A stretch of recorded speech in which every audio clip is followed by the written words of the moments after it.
วัสดีค่ะ and good evening. Welcome to Thai PBS World. Tonight you are with Nat Bunnak and Tulip Nak Sompopla. สวัสดีค่ะ very good evening as well. I will begin tonight with the continuing hype of cannabis and hemp since its decriminalization on June 9th. And even though the food items containing cannabis and hemp are becoming more widespread in Thailand, the problem is the use among the youngsters. And last week, a total of 6 minors, including a 3-year-old girl, suffered undesirable symptoms after eating food that contains cannabis.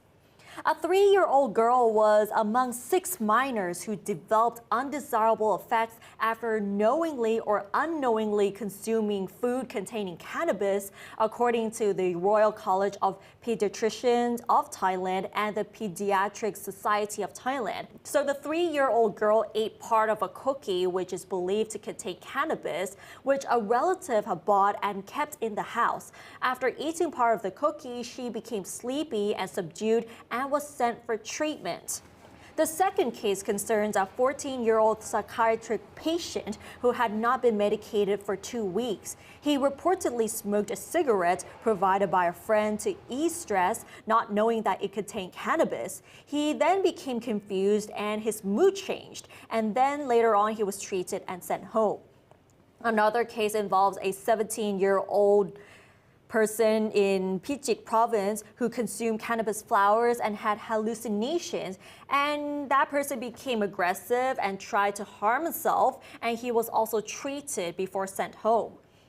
Another case concerns a 16-year-old who smoked cannabis given to him by a friend as well, and then developed extreme anxiety and tried to hurt himself and was restrained by his mother.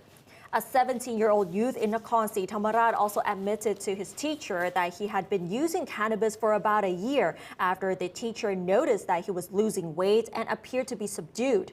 Another case also involves a 16-year-old in Bangkok who had a history of psychiatric problems, who tried chocolates containing cannabis and later vomited and became anxious and began hallucinating. On this matter, Assistant Professor Dr. Opat Puttaran, who is the chief of the Emerging Infectious Disease Clinical Center at Chulalongkorn Hospital, urged doctors to treat minors for symptoms of ingestion of cannabis, hemp, or their extracts to report the cases to the Royal College of Pediatricians and the Pediatric Society of Thailand so that they can keep a record of all cases and develop measures to protect the young from the harmful effects of the plants. So even though people seem to know that the use of cannabis is increasing, but unfortunately there are still issues among youngsters, and many people don't even realize or even pay much attention to it, because we've seen that there have been numerous reports that youngsters are either knowingly or unknowingly using such plants as well. The thing is, as when I interviewed the owner of the hemp farm last week, we were talking about this aspect of using it. We see more vendors and sellers using hemp and cannabis in food. And she said by law, THC, not just she said, it's by law, THC should not be exceeding 0.2% of the food weight. And she said that if it's really that amount, 0.2%, by no way it will make people high.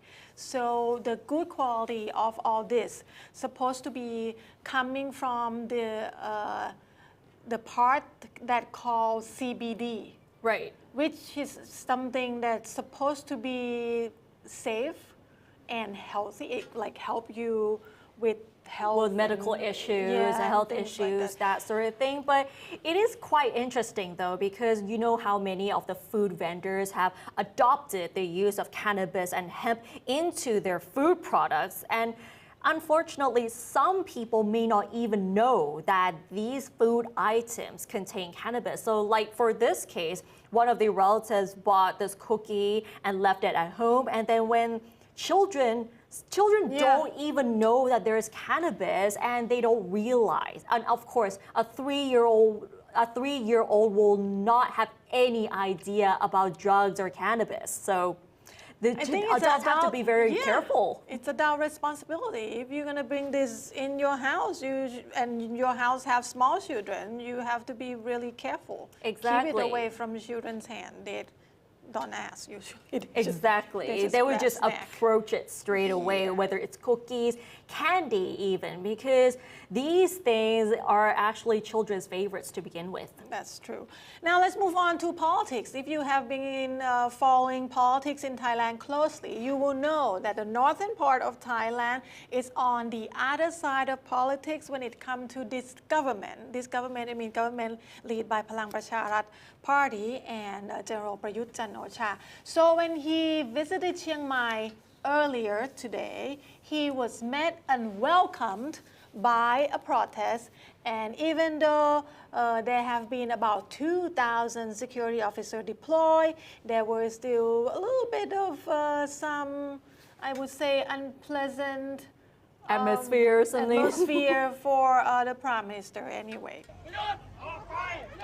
So there is a small group of protesters gathered in front of Chiang Mai airport to protest Prayut's visit to the province. More protesters were reported to have gathered in front of the convention center and International Trade Exhibition Fair in Mueang District, which the Prime Minister was scheduled to visit. They hold posters which read, 8 years, no future, get out, or said no future but public debt, and said Lung Tu, which is a nickname that people like to call him in short, which means Uncle Tu. Borrow, borrow, borrow. And these posters or signage were waved by a small group of protesters who were barred from entering the fairground. The police came from most districts of Chiang Mai, with some from Lampang and Lamphun provinces as well. Upon his arrival in Chiang Mai this morning, the Prime Minister and a small group of ministers proceeded directly to Mae Kuang Udom Thara Dam to inspect the Mae Taman Sluice Gate project in Mae Tang district. At the gate, the Prime Minister and his delegation were given a warm welcome by local people. One huge banner read, "Government and farmers are one family. Thanks Lung Tu, National Rice and Farmers Day." So, you know, it's normal politics in any country. There's the one that for it and there's the one that against it. So in Chiang Mai, you will instantly think that most people, which is, if you look at the poll, election poll, it's kind of true that it's on different side of politics. But there are still some people that support him anyway. Exactly. And now let's move on to some sort of good news, especially those who still have to use the MRT Blue Line, because the metro fares will be frozen until the end of this year.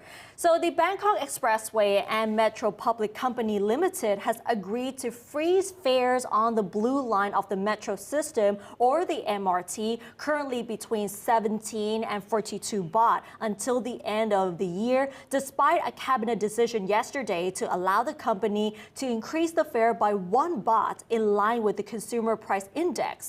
Transport Minister Saksayam Chitchop said today that he has held talks with the BEM, the concessionaire of the Blue and Purple lines, on how to ease the financial burden on commuters, as the new fare rates would have come into effect on July 3rd. He also added that the company agreed to freeze the current fares for the remainder of this year. Senior citizens will continue to enjoy a 50% discount, while students will be eligible for a 10% discount. And the measure comes amid higher prices of several goods, including goods amid the high global fuel prices and inflation. So we've been reporting that because of the economic situation, all of the commodities and the fare prices have increased. So this is some sort of relief for people who have felt that the traveling costs appear to be very high, but at the same time, the fare prices will be frozen until the end of this year. I think any little bit would help. Exactly. I mean, it would be welcomed by anyone, even though there will be some complaints, but better than nothing. Yes, and people seem to feel a lot of pressure in their daily lives anyway, because with the hiking prices of oil, the cooking gas, petrol, all these things. Everything. Everything, exactly. Except for your wages.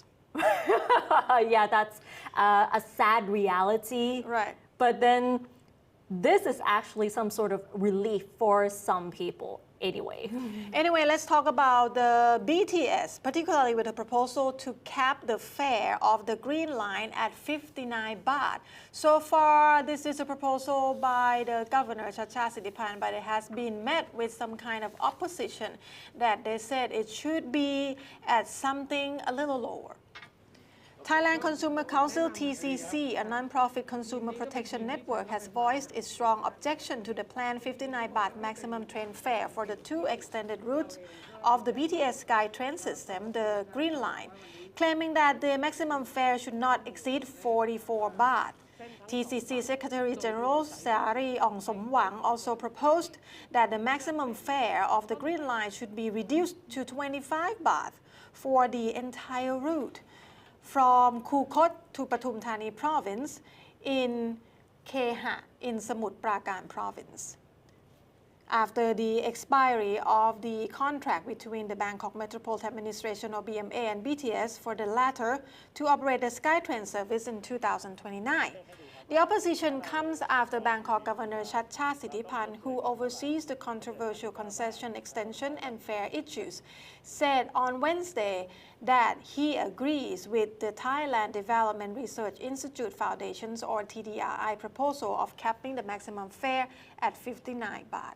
If the maximum train fare is set at 59 baht, she said that a commuter would have to pay 118 baht per day, which is beyond the means of someone who earns the minimum wage of 331 baht a day.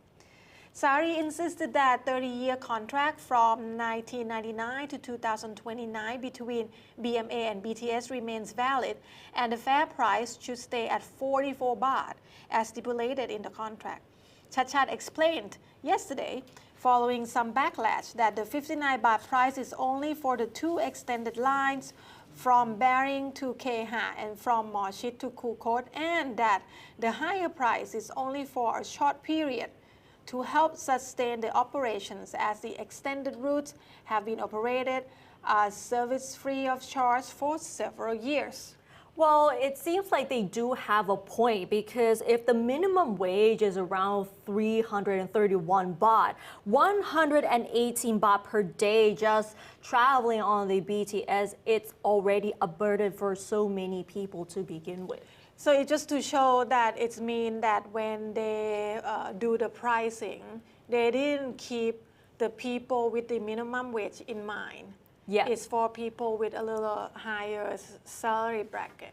Well, it sounded like the BTS thing, it's more for people with a higher wage, but not for those who are like blue collar level sort of thing. So people may have thought that those people might be taking the motorcycle, or the bus even, because it's a lot cheaper. But then the BTS or whatever it is, it should be accessible for every single person, not just considering that this is supposed to be the cost of the fares. That's not really fair for certain people. It's a mass transportation. It's supposed to help relieve the traffic. It's supposed to help people get around easy. Exactly. And now let's move on to business and economics. The new national appraisal prices for land will be imposed next year after a 12-month delay. The Thai Treasury Department will put into force a new national land appraisal price list for 2023 and 2026 on January 1st next year. It will see the appraisal price for land in Bangkok rise about 3% and in other provinces by an average of 8%. So the Treasury Department Director General Prapat Kongkiet hinted that some prices for next year will not be further adjusted unless there are significant changes in some land plots during the 4-year period of the validity of new land appraisal price list.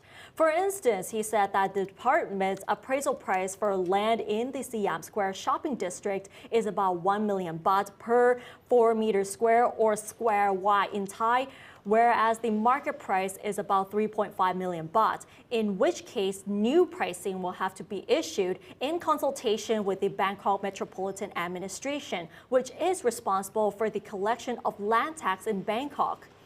The director of the Property Valuation Division, Thananpong Somsak, said that the increase of land appraisal prices will mostly affect land among the routes of train projects, new roads, or in the Eastern Economic Corridor or the EEC.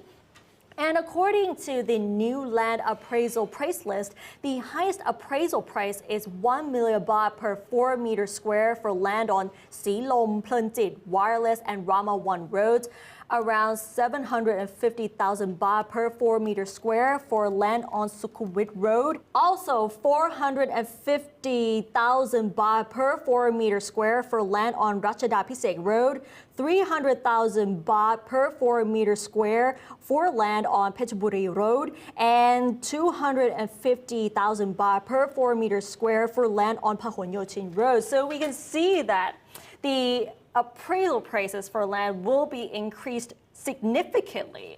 That's a lot of numbers, but if you want to know specifically or you want to hear it again, you can just go on our website, www.thaipbsworld.com, to look for this news, and you will find information you need to know about it. Or you can go on our website for any other news. We have exclusive interviews, we have explainers, we have a lot of interesting things to read. Exactly, and for this particular story, we have more details about the price list as well. And don't forget to catch our program every weekdays at 7 p.m. Thanks for watching, and we'll see you tomorrow. สวัสดีค่ะ